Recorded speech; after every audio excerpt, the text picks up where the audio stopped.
For 15 years, the name had been illegal. Not spoken in the Senate. Not carved on any monument. Sulla's veterans had torn down every trophy, banned every inscription, buried the memory of Gaius Marius under law and stone. An entire generation of Romans had grown up in a city that had officially decided the man never existed. On a night in 65 BC, laborers carried something heavy up the slope of the Capitoline hill. They worked in darkness. No torches. No announcement. The senators sleeping in their villas below heard nothing. The shapes were gold and wrapped in cloth. By morning, the wrapping was gone. A citizen crossing the forum stopped walking. He pointed. How much debt does it take to buy an empire? In 65 BC, a young aristocrat named Julius Caesar owed more gold than he could ever possibly repay. The conservative elite smiled, waiting for his absolute financial ruin to destroy his political future forever. But as the staggering debt reached 1,300 talents, the trap suddenly snapped shut on the creditors themselves. He had borrowed so much that his downfall would collapse the very fortunes of the men who sought to destroy him. By holding the entire Roman establishment financially hostage, how did one man weaponize his own bankruptcy to conquer the world? It did not lie in the swords of his legions, but in the ledger.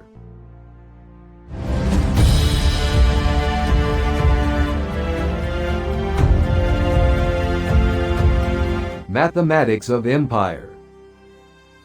The value of power in the Roman Republic was quantifiable. During the early years of the empire, the exchange rate of silver to gold would stabilize at 12-to-1. In the era of Gaius Julius Caesar, silver was exchanged for gold in the proportion of 9-to-1. This was the mathematics of empire. It was the currency of influence. Yet the supreme financial architecture of the year 65 BC was constructed not upon physical bullion, but upon a void. The city of Rome was a powder keg of political ambition, suffocating debt, and simmering class resentment. The Republic, staggering under the weight of its own expansive empire, was a theater where the elite vied for supreme control, and the Roman populace served as both audience and currency. Into this volatile arena stepped Gaius Julius Caesar, assuming the office of curule aedile alongside his conservative colleague, Marcus Calpurnius Bibulus. In the traditional architecture of the Roman state, the aedileship was merely a stepping stone within the cursus honorum. It was a junior magistracy, a purely administrative role burdened with the mundane maintenance of urban infrastructure, the policing of markets, and the staging of state festivals. It was an economic furnace where ambitious men were expected to ruin their personal estates to secure the legislative favor required for higher office. The Senate intended to use this office as a meat grinder for his career. The institutional trap was meticulously set. The conservative elite controlled the tribunals. They weaponized the Republic's traditions. Sulla's decrees strictly regulated public spending, specifically designed to prevent any single magistrate from buying the loyalty of the mob. The elite waited for Caesar to exhaust his resources. Once his credit collapsed, he would face the extortion courts. He would be stripped of his dignities, exiled, or legally assassinated through bureaucratic procedures. The establishment sought to render him a public failure, an aedile incapable of funding the spectacles the plebeians demanded. The legal walls closed in. Caesar possessed no vast inherited fortune at the moment of his ascension. He possessed only an astronomical ledger of debt. He approached the economy of Roman politics with the same cold calculation he had applied years earlier off the coast of Pharmasusa. He understood the mechanics of ransom. He understood that a hostage with a predetermined price controls the transaction. Decades later, as aedile, he applied this principle to the entire patrician class. The traditional calculation of the era dictated that a debtor was the servant of the creditor. Caesar inverted this mathematical reality. He secured ultimate political leverage by driving himself to the absolute brink of utter financial ruin. He borrowed staggering sums from private aristocratic and equestrian creditors. By the time his strategy matured a few years later, historical accounts indicate a recorded and mind-boggling total debt of 1,300 talents. It was a fortune that could fund entire armies.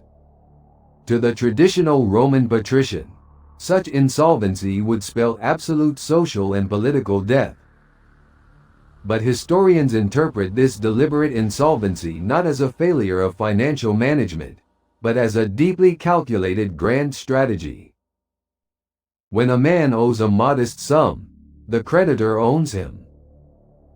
When a man owes a sum so vast it threatens the financial stability of the creditors themselves, the debtor takes the creditors hostage. Caesar was client, but now creditor is client. He constructed a mechanism of massive debt. Caesar inadvertently, or perhaps deliberately, bound their financial survival to his own political ascent. The men who financed him could not allow him to fall. If his political career collapsed, if he was derailed, exiled, or killed, their loaned capital evaporated. The financial elite of Rome financed their own destruction. They wrote the lists of his debts, and the lists secured his power. Trapped in a system where he was simply too big to fail, they had no choice but to support his continued rise. They shielded him from his enemies, to ensure he might one day secure a lucrative provincial governorship and repay them. Caesar had turned his debt into a weapon, using the greed of the elite to pave his own path to absolute power. The architecture of spectacle. Caesar understood a fundamental truth about the Roman populace.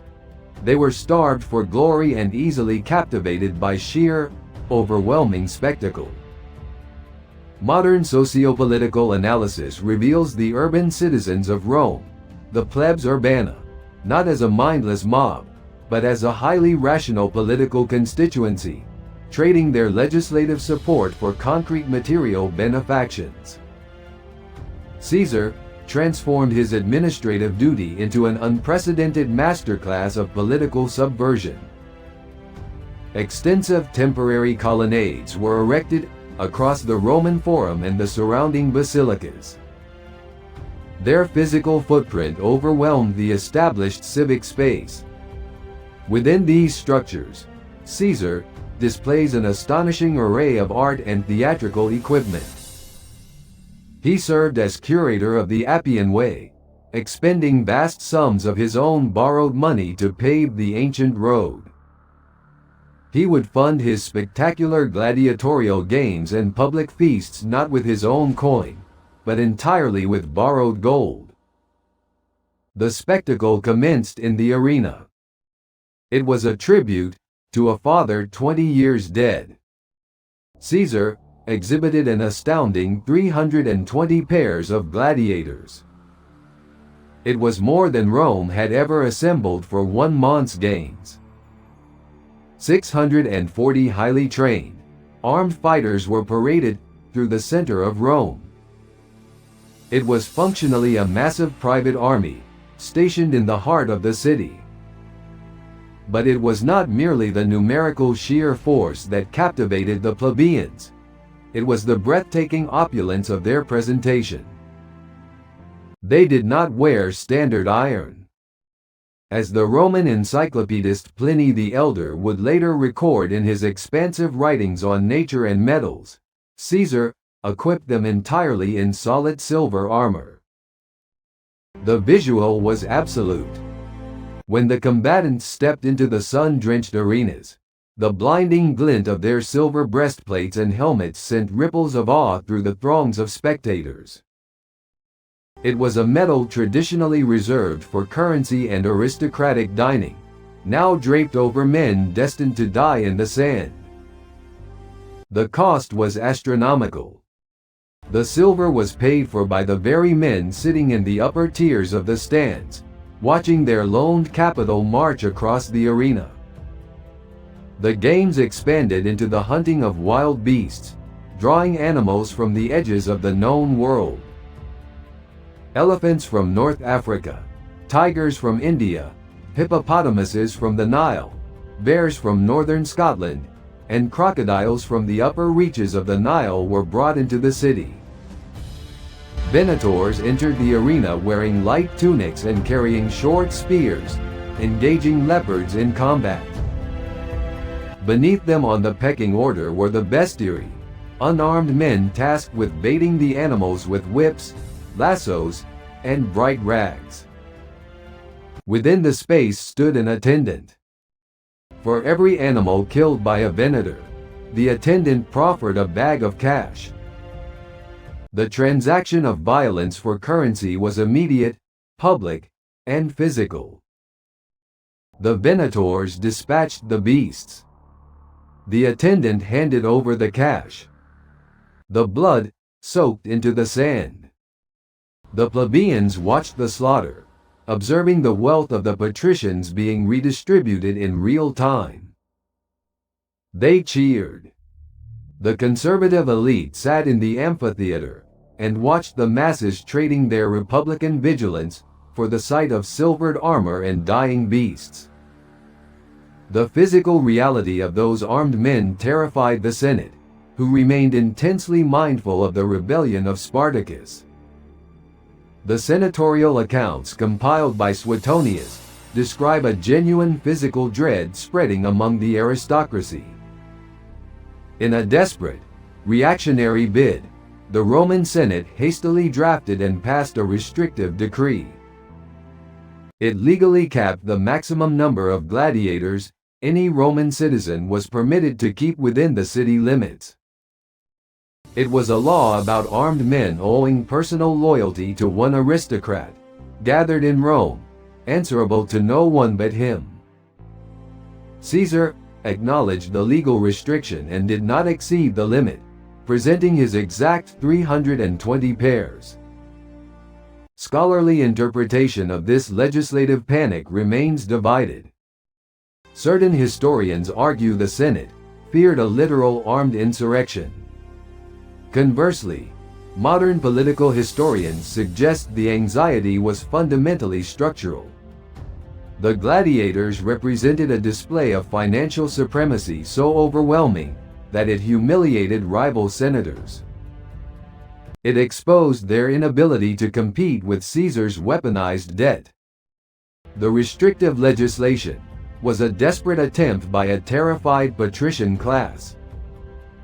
It was to use the fragile parchment of law to hold back a tidal wave of physical and psychological populism. Caesar and Bibulus had theoretically funded these public games jointly. However, Caesar's charismatic dominance and his insistence on outshining every predecessor meant that the public perception belonged to him alone. The brilliant, calculated displays of wealth were universally attributed to Caesar's generosity. Bibulus was entirely erased from the public consciousness. The historian Suetonius captures the bitter frustration of Caesar's colleague, noting that Bibulus publicly lamented his eclipse. In a famous complaint, Bibulus likened his situation to the temple of the Dioscuri in the Roman Forum. It was dedicated to both Castor and Pollux, yet was known universally only as the Temple of Castor.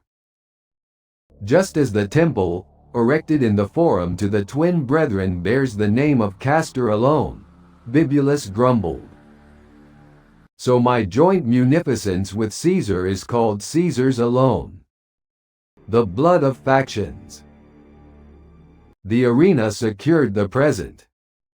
But the past required a different investment. To truly capture the souls of the people, Caesar had to offer them something far more potent than silver. He had to offer them a resurrected legacy. The political landscape of Rome was permanently fractured between the upper and the lower classes, divided between two factions representing a long and brutal history. The two names that had filled the world with their quarrels were Sulla and Marius. Sulla was the patrician. The higher and more aristocratic portions of the community stood on his side. His ancestry was marked by extreme strictness regarding wealth. One of his ancestors, Rufinus, had been a consul expelled from the Senate simply for possessing more than 10 pounds of silver plate. Sulla himself had known early obscurity, living in cheap lodgings at a low price, a fact later thrust in his teeth. He possessed gray eyes of terrible sharpness, and his face was covered with coarse blotches of red interspersed with white.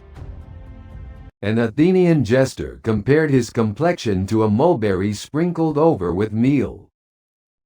Sulla had violently seized control during the conflict over the command against Mithridates, a powerful Asiatic monarch. When the Senate sent 2 tribunes to his camp to inform him the command had been transferred to Marius, Sulla killed the officers and marched on Rome. The Senate sent envoys urging him to halt. Sulla pretended to comply, marking out ground for a camp, only to take possession of the city the next morning. The friends of Marius attempted to resist by throwing stones from the roofs of houses, but they were defeated. The Senate declared Marius a public enemy and offered a reward for his head. Marius, the Titan, had served as consul an unprecedented 7 times, the champion of the plebeian masses, and a brilliant military reformer who famously ate dry bread, fled southward. Hunted by men eager for the reward, the old man over 70 years of age crossed the Mediterranean. He found refuge in a hut among the ruins of Carthage. The Sullans purged Marius's supporters in rivers of blood and systematically dismantled his legacy. Sulla demolished the trophies commemorating the victories of Marius over Jugurtha and the Cimbri and Teutoni. The honors of Marius were buried by laws and decrees, banned from the physical and mental landscape of Rome. He had enshrined the power of the conservative senatorial elite through strict constitutional limits. The Republic functioned as a closed, bureaucratic vault. The popular assemblies were stripped of initiative. The tribunate was castrated. The courts were handed exclusively to the senators. Into this architecture of patrician dominance stepped Gaius Julius Caesar. By the time Caesar became aedile, the party of Sulla remained all-powerful. The party of Marius was in an altogether lowly state, cowed and scattered. But the memory of Marius was a suppressed fire, waiting for a spark. Caesar belonged to the bloodline of the defeated. He was a man of the ancient Julii, but he was the nephew to the wife of Marius. He had kept the connection quiet through his 20s, through his tribunate, through his quaestorship. Quiet was survival under Sulla's veterans and Sulla's laws. He was no longer being quiet. He had already boldly spoken the eulogy of his Aunt Julia. declaring that her maternal ancestry descended from Cain's, and her paternal ancestry from the immortal gods, tracing the Marsi Regs back to Ankis. A dream had dismayed him the night before he began his ascent. He dreamed he had offered violence to his mother. The soothsayers interpreted the vision, stating he was destined to rule the world, for the mother he had seen in his power was the earth itself. He intended to revive the scattered Marian faction and attach it to himself. The resurrection of ghosts. The weaponization of nostalgia began in total secrecy. Under the heavy cover of night, while the conservative senators slept in their palatial estates, Caesar set his most provocative plan into motion. Drawing upon the detailed accounts of the biographer Plutarch, we see Caesar quietly mobilizing artisans and laborers. Images of Marius were secretly made. Figures of victory bearing trophies were manufactured. No daylight touched this labor.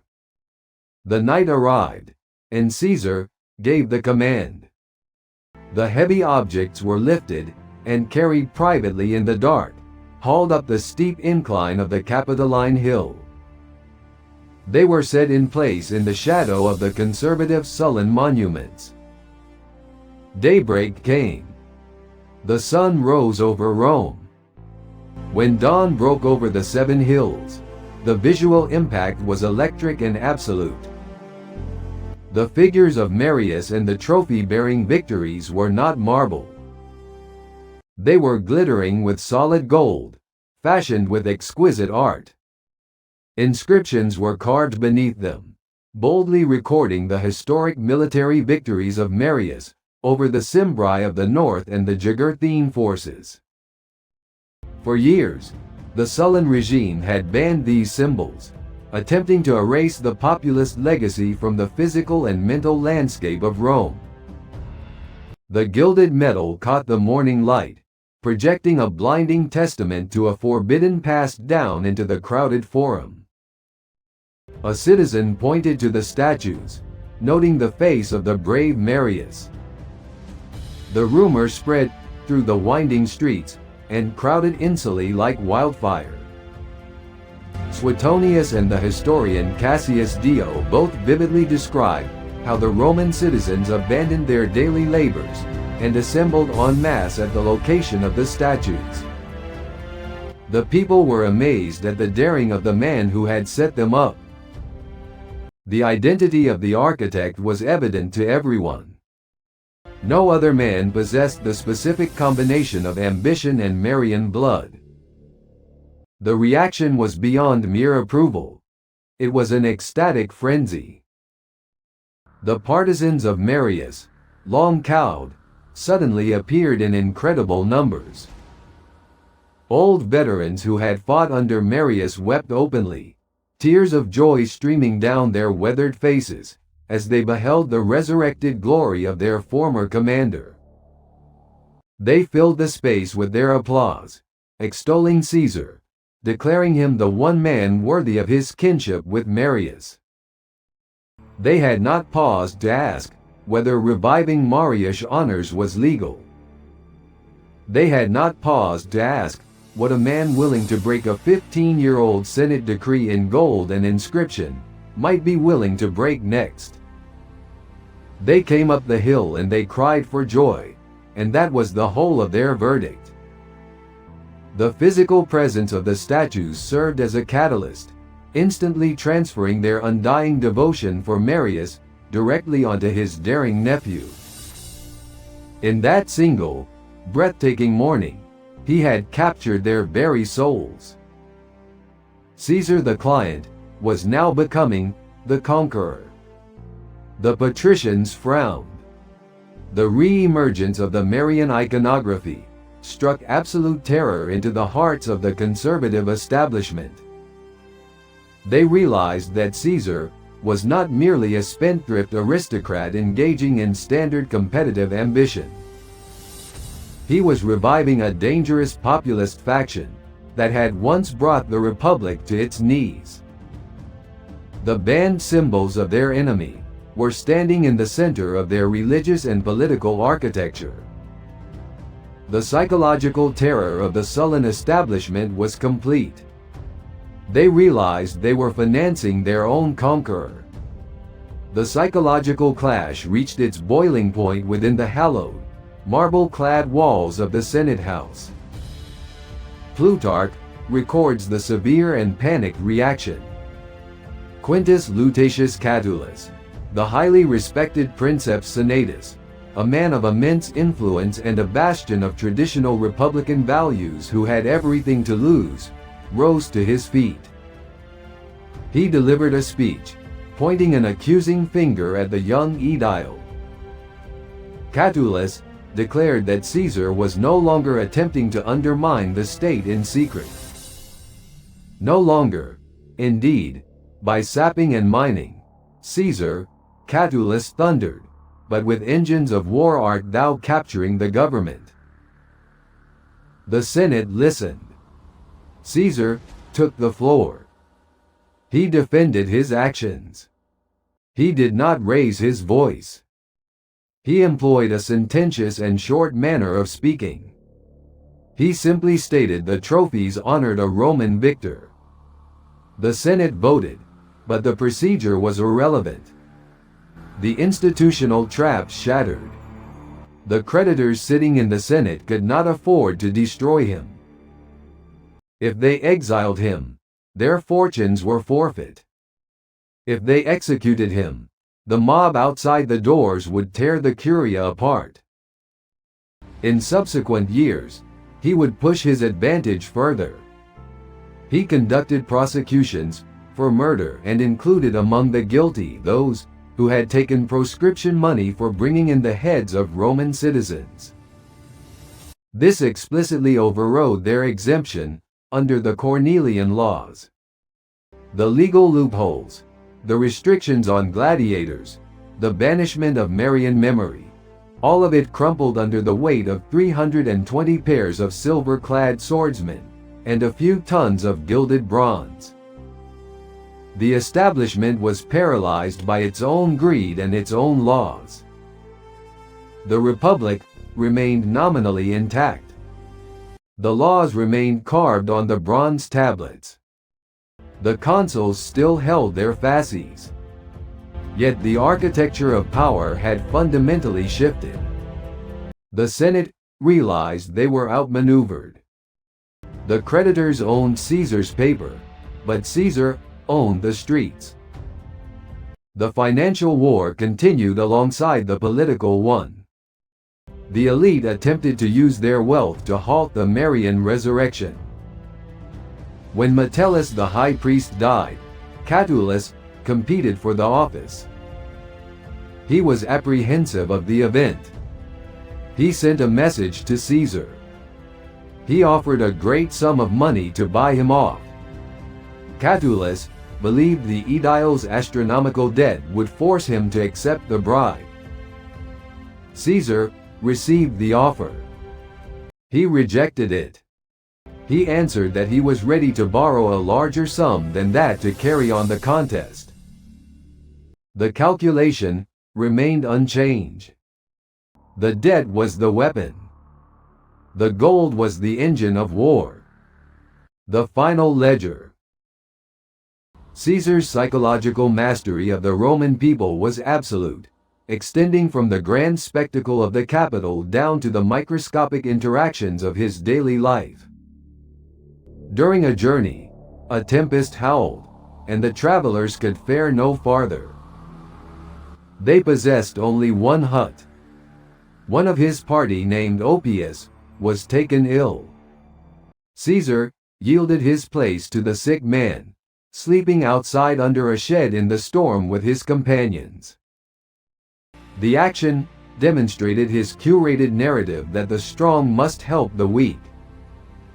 He performed these acts of physical endurance and mercy with the same precision he used to place golden statues on a hill. Every hardship was a deposit into the ledger of public opinion. When the time finally arrived to cross the river and march on Rome, The city fractured under the weight of his cultivated populism. He plunged his horse into the stream, crying out that the die was cast. He marched toward the city, stern, calm, strong, like the rise of a tide, which no man can stay. In and out of the gates of Rome rushed people, on foot, on horseback, and carried in litters. The sociological division he had engineered during his aedileship split the capital entirely. Some cried for Caesar, some for Pompey, some for the patricians, some for the plebs. The statues of Marius gleamed on the Capitol. By overriding the traditional constraints of the state, Caesar proved that an empire could be purchased in the ledger books of Rome. Somewhere in a private ledger in Rome, a line existed for Caesar's debt. Names, sums, dates, entries a creditor had recorded years earlier. For years, the line stayed open. Not a debt awaiting repayment. A bet still running. Then the legions marched into Gaul, and the province's gold began moving south. Somewhere in Rome, a clerk closed the line. No citizen gathered to watch it happen. No crowd assembled in the forum. No one pointed.